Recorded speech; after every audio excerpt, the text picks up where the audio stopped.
Hey all, Hipper here. Now, I've been so busy playing the Albemarle lately that I haven't really touched on Ochakov, and I'll do that now. And this will be my review of the ship here.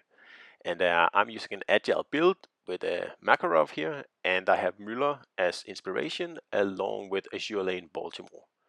Other than that, I have the standard ingenious, full speed ahead, and more speed and more rudder as much as I can get. As you can see, I don't have equilibrium of power selected. I have the extra consumables instead. Okay, let's just have a look at how I've set the ship up here. And as of course, like I said, I use Makarov, and then I have the aiming systems 1 here, and then I have rudder. That's very usual. I have that in both slot 2 and 3 here, always. And the last one, I have the improved battery reload time. You could go with more range there if you want to, but I go with reload. And no less than 11.7 kilometers of radar here, not radio. So you can do some serious concealment builds if you want. And agility wise, 41.2 knots and 1.9 second rudder. So pretty good, very good actually. Armor wise, it's not so good. If you can see here, everything is green except for the deck. And like when this ship gets hit, it takes a good chunk out, but it's nowhere near as bad as München. Nowhere near it. I mean, I don't dislike it in the same way as I dislike München, because München just has to hide all the time. But it is squishier than normal tier 7 cruisers, and it is a light cruiser. Now, normally I don't like light cruisers with agile builds, but in this case, it's actually not too bad. It isn't as tanky as like the heavier cruisers, but as long as you keep your distance and play this ship a little bit smarter than you probably have to with, for example, Albemarle or Charles Martel or something like that, then yeah, you'll do really well in the ship. This is one of those ships where I'm kind of torn. I mean, I like it, and it's certainly a good ship for carrying battles, definitely. I don't know if it's just me, but I don't really have racked up a lot of damage in this ship. Probably 120,000 is like normal, but I haven't hit 150 or 180 or anything like that, which is like pretty normal in something like Charles Martel. But with this radar here, like the really long range radar, the sonar, the heel, and the speed, like this ship goes 42 knots. You can get in there and you can radar those destroyers, and you can like be a real nuisance to the enemy team, like a real pain in the butt. And as much as I like being a pain in the butt, I like being like not a pain in the butt, but like an absolute terror in the butt, which is, I think, is more the case in Charles Martel or Wichita or Albemarle or something like that. I won't say the ship doesn't fit my playstyle, but it's not perfect. Now, the bad things I've noticed about this ship are not really bad, but the things that I find lacking is first and foremost the fire chance. Now, in the ship's stats, it says 12%, and I don't know, I just don't feel it. I mean, Ochakov has 17%, and same with Albemarle, and I know they have more guns, so of course the percentage is higher that way, with Ochakov only having 8 rifles. But still, I find like the fire chance very, very low. And that's also one of the reasons I don't run equilibrium of power, because it just cuts the fires too much, I think. Now, I've already touched on the second part here, and that is the fact that it's just a little bit too squishy. See here, like in this case, I have to sit in cover and just shoot at this nice now here. And if you watch my videos, you know I don't enjoy that. Another thing that kind of plays into the whole HE and fire thing is that the AP on the ship is actually really, really good. It doesn't look it, but it is. And as soon as I can, I use AP on the ship. As you can see, I also switch right now as I have a little bit more of a broadside now to hit. And I've citadeled Alaskas with the AP on this ship here. And yeah, it's very powerful. And even against angled targets, it works pretty well.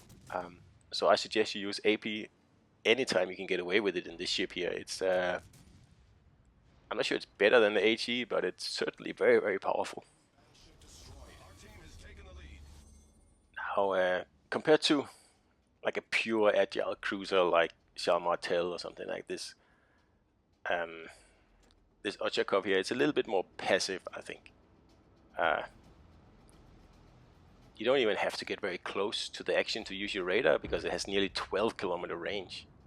So you can pretty much stay somewhere far away from the actual destroyers and then pop your radar and hopefully find them. And I mean, yeah, that's useful and it's great and all that hidey-ho, but is it fun? I don't know. I mean, I like this cruiser. Don't get me wrong. I think it's great and it's very powerful ship. And like I said before, like you can carry a lot of battles in this ship here. But I just don't think it's as much fun as Charles Martel or Albemarle, to be honest. And I mean, the reason I play this game, and I suppose most people play this game, is to have fun. And that's also why there are so many ships to choose from. So you'll be able to find one that fits exactly what you like to play. And it doesn't mean that the other ships are bad. It just means that, yeah, they're not your kind of ship. And like, I also just want to underline again that this ship is nowhere near as unsuitable for an agile build as München is. This ship is actually really good with an agile build, and I think that and a pure stealth build are probably the best builds with the ship. Possibly a range build as well, and then we pretty much have all builds. And it's really hard to hit this ship.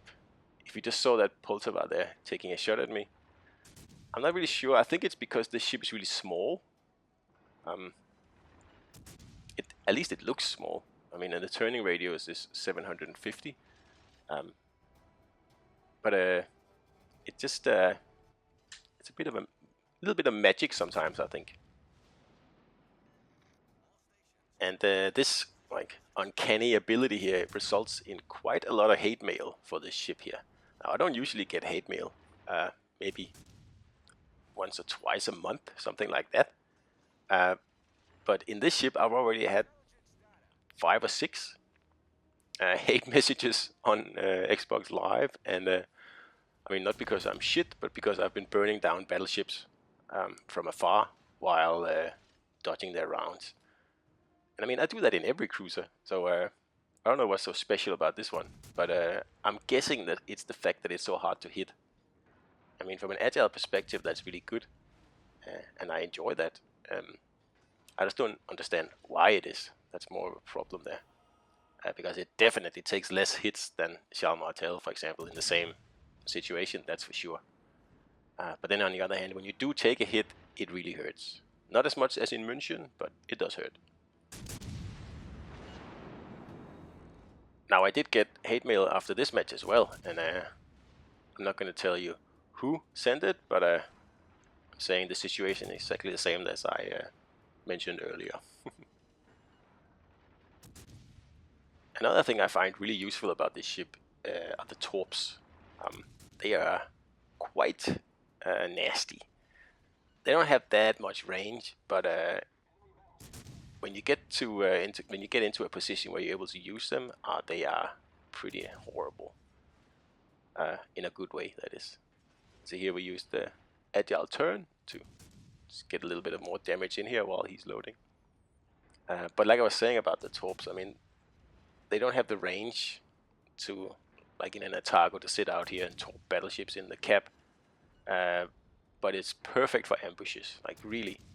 I had an earlier game where I took on a Yamato, a Bismarck, and a Richelieu at a cap by myself. And all I did was just stay concealed and then come around the corner and torp 2 of the battleships and then burn the last one while I was retreating. So it's definitely not a ship to underestimate in any way. And I'm sure that like if I'm not gonna say HE spamming is your thing, because I don't really think this ship is like doing that. But if you are like more of a like defensive player than I am, I'm a pretty aggressive player, and sometimes I get punished a lot for that. And also that's why I like agile cruisers and getting into the fray right away. This ship here forces me to be a little bit more careful and a little bit more standoffish, and I mean perhaps that's a good thing for me. But I just don't think it's as much fun as playing a more aggressive cruiser. That could just be me, I don't know. But I will put it out there. Now I do the same as I do on any cruiser with a radar.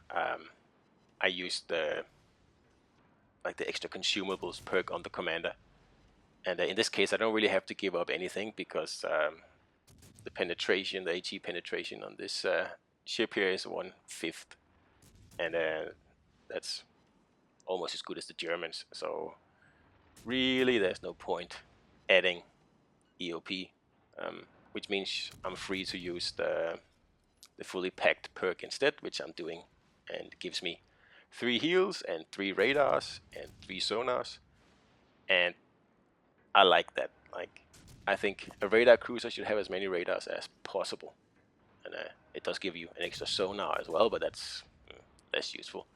I don't really get to use many of my radars in this battle here, but I promise you in other battles that extra heal and that extra radar comes in handy very, very much. But again, that's just my playstyle, so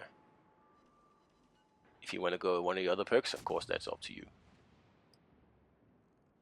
So is this ship worth grinding the campaign for? And that would be absolutely yes. It may not be a perfect fit for me, but I'm pretty sure for most players out there, this will be like a great ship, an absolutely wonderful ship. So I can only recommend that you either grind the campaign or you just buy it outright if you really want this ship today. Just keep in mind that it doesn't have smoke, so like playing it like the other tier 7 Russian cruisers is less of a it's not something I would do, but of course up to you what you want to do. But yeah, like I said, definitely worth it, and it's nice to actually have a campaign reward ship that's nice and worth it, because we've had a few stinkers lately, like Azuma, and I'm not a big Siegfried fan either. I know some people swear by it, but I don't know. I think it was a rip-off, that ship. There's also stuff like Benham, and yeah, I mean, haven't had much luck lately. But Ochakov is great. I like it, and it's not my favorite cruiser at all. It is a light cruiser, and I prefer heavy cruisers. But for a light cruiser, it's probably the best out there, definitely. So if you like this kind of ships and this kind of play, you should definitely get this ship. So that's the end of the battle here, and we did well. I mean, what did we do? 135,000, and well, we're not number 1. Oh well, these things happen. Anyway, I hope you enjoyed this video, and I'll see you out there.